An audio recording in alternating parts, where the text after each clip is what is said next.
Est-ce que vous aimez la pub? Oh putain, j'aurais jamais cru dire ça dans cette émission. Alors tout d'abord, je voulais m'excuser pour les quasi 2 mois d'absence sur la chaîne, pour ceux qui suivent assidûment mon contenu de qualité. Lol. Mais un petit peu en manque d'aspiration, je trouvais rien qui me bottait vraiment. Pas de film qui mérite un oriflash, ou carrément pas le temps de faire un origami complet en ce moment. Donc comme tout le monde, je glande sur internet. Je vogue sur YouTube, Facebook, Insta. Enfin, je vais pas vous faire un dessin, on est un peu tous pareils sur ce point-là. C'est-à-dire, des gros branleurs. Mais pendant que je me baladais sur l'internet mondial, et plus précisément sur YouTube, une plateforme méconnue mais plutôt sympa, vous devriez y faire un tour, une pub se lance. Merde, pourquoi j'ai pas installé Adblock, j'en ai marre de ces conneries, ça me casse les couilles.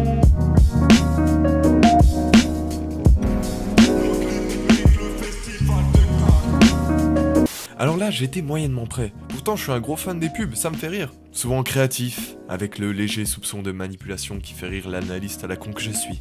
Mais là, chapeau. Bon, je vais pas m'amuser à vous la laisser en entière, cette pub. Parce que de 1, on va dire que j'augmente artificiellement la durée de mes vidéos. 2, vous avez sûrement pas envie de vous manger encore une pub sur YouTube. Et 3, j'ai pas envie de faire de la pub pour eux parce que ils sont assez riches. Et enfin 5, y a pas de 5. Donc je vous mets le lien de la pub en description. Mettez sur pause, allez la voir et revenez.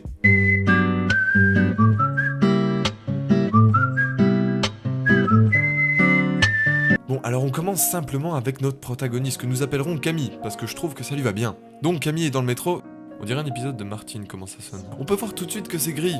L'étalonnage rend quelque chose d'assez triste, morose. Elle est située au centre du cadre, mais elle est compressée par les gens. D'autant plus qu'il y a un léger surcadrage avec la barre de métro qui confine encore plus Camille.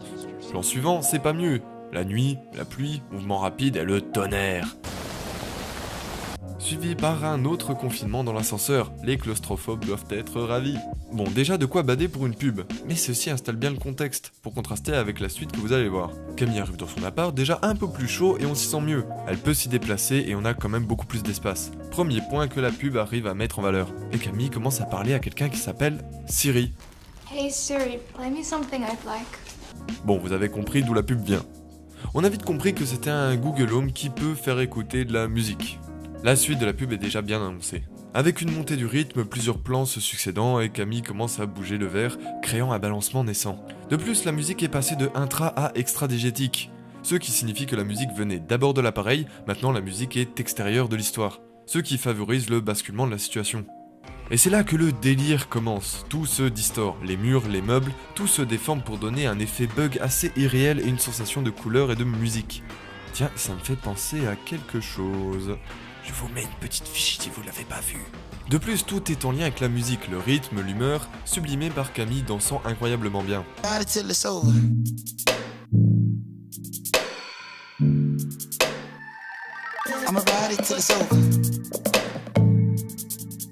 Ces déformations créent un monde magnifique, proche de ce qu'on peut voir dans Interstellar ou 2001 Odyssée de l'espace. Intéressant le fait que ce soit 2 films sur l'espace mais qui est très puissant musicalement. Autre prouesse, c'est l'arrivée d'une deuxième Camille dansant avec, accentuant le côté surréaliste, pour enchaîner dans quelque chose d'un peu plus épuré, simple, Basique. presque classique dans la danse, et pour finir complètement avachi sur son canapé.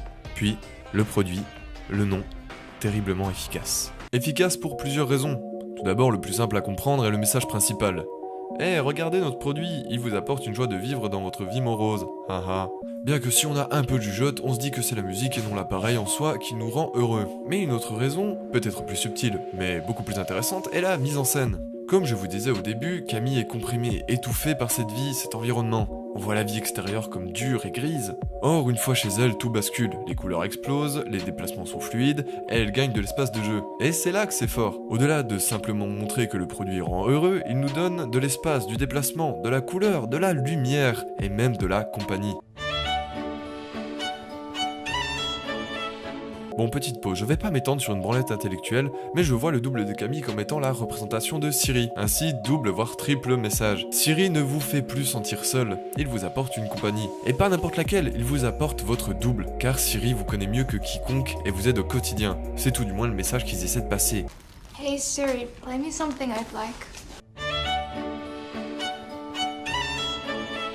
Comme bon connard que je suis, naïvement je me suis dit « Ah bah facile, la scène avec les 2 Camille, ils ont pris sa jumelle et voilà ». Eh ben non, il n'y a qu'une danseuse, ça veut dire qu'il y a des effets spéciaux vraiment super propres. J'ai dépensé sans compter. Sachant que les gens payés dans la pub, c'est pas les courts-métrages du lycée, hein, ni les documentaires animaliers que tu regardes le dimanche après-midi sur Arte, hein. Non, les mecs, ils ont facile dépensé quelques millions pour ça, hein. Déjà, faut payer les décors, il faut payer les techniciens, faut payer la post-prod pour les SFX, et en plus payer le réalisateur qui doit pas demander qu'une bière par principe, hein. Et en faisant mes recherches, j'ai découvert que Camille avait un autre nom, FKA Twigs. Et donc on apprend que Camille est également chanteuse et qu'elle possède plusieurs millions de vues à son actif. Donc bon, à mon avis, on la paye pas avec ta Cronenbourg à 2,40 du PMU. Mais bon, ça reste quand même loin de Chanel qui a payé sa pub 33 millions d'euros.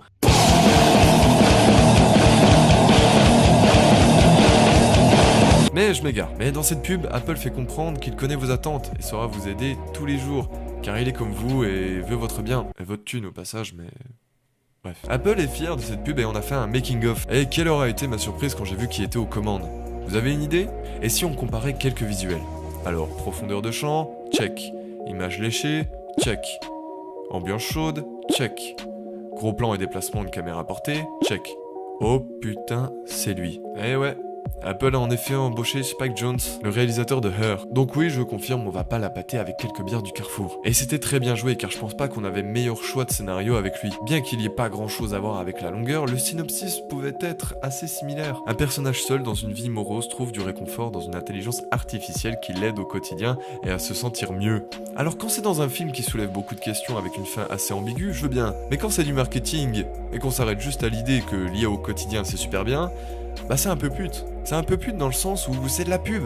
C'est toujours pute. Ça cherchera toujours à mettre en valeur un produit pour gratter un peu de thunes. Et c'est normal. C'est une entreprise. À tort ou à raison. Si ça se trouve, le produit d'Apple est très bien. Mais ils l'ont pas développé dans le but de nous simplifier la vie non plus. Sinon, ils auraient laissé Google et Amazon tranquilles dans leur marché. Parce que bon, leur credo est pas vraiment respecté. C'est pas non plus une grande révolution, hein, le HomePod. Mais pour en revenir à tout ça, si on oublie que c'est une pub, ça reste une œuvre géniale. Peu importe où elle est classée. Pub, clip, court-métrage, on s'en fout. Même si c'est beaucoup plus proche du clip. Car je savais pas non plus où mettre ça. Et je vais pas non plus m'amuser à créer des concepts toutes les 2 vidéos, hein. Et ça reste un clip super cool. Plein de sens, un travail sur le décor, le rythme, et une actrice géniale. Même si on doit pas oublier que le but premier est pas foufou, mais on sent que ça a été fait par des passionnés. J'espère que cet épisode vous aura plu, bien qu'il soit un peu plus analytique que d'habitude, et possiblement beaucoup moins intéressant pour les non-initiés de l'audiovisuel et de la pub. Mais je trouve que cette pub est quand même une bonne base pour comprendre certains mécanismes de mise en scène, qu'ils soient dans un film ou une pub d'ailleurs, d'où son côté très cinématographique. N'oubliez pas de mettre un pouce bleu et de partager si ça vous a plu.